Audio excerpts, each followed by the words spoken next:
All right, Teach, thank you very much. The upcoming Rocky reboot, Creed, is Tessa Thompson's character, Bianca. She's a fresh take on Rocky Balboa's love, of course, the famous Adrian.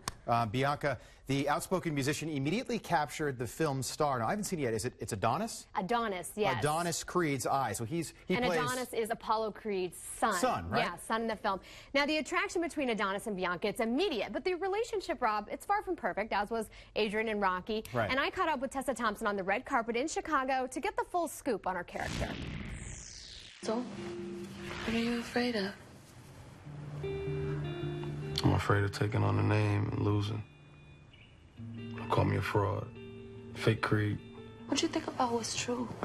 Your character, Bianca, is kind of a fresh take on Adrian. And as I'm watching the film, I'm thinking, okay, even in the millennial generation, true love is never really that easy. Do you think that's kind of what her character symbolizes in a way? I think so. I mean, I would change your sentence that was so well spoken into especially in the millennial generation. You know, I think we live in a time with social media, and we're all little armies of one that are chasing our dreams and our individual sort of personalities, and that can make love kind of complicated.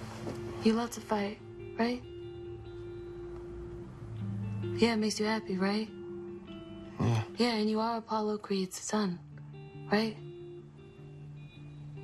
I think so often we see on film that love is kind of easy, and we see girlfriends in sports movies that are endlessly supportive or all the time concerned. And while that's maybe the case for some people, I think there's a lot of gray area in between. So we were interested in investigating it. Adrian played a large role, but she played somewhat of a quiet role. In Creed, we get to see your story, your passions. What kind of message do you think that sends to all those generations of women out there watching?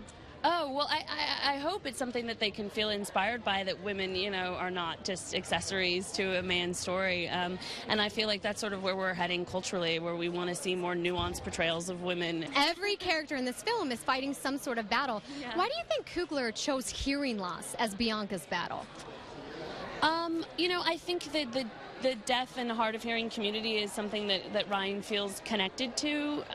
His fiance is a sign language interpreter, and so she works very closely in that community. I have someone very close in my life that I've watched struggle with various levels of hearing loss for 17 years, so that was something that I felt like I could maybe understand a little bit about. When we meet Bianca in the film, she's not deaf or hard of hearing. It's an eventuality that she's kind of coming to terms with for herself. So for me, in the same way, you know, it's not a community that I'm a member of, but I just tried my best to understand what it would be like to be a member of it, just as Bianca is doing.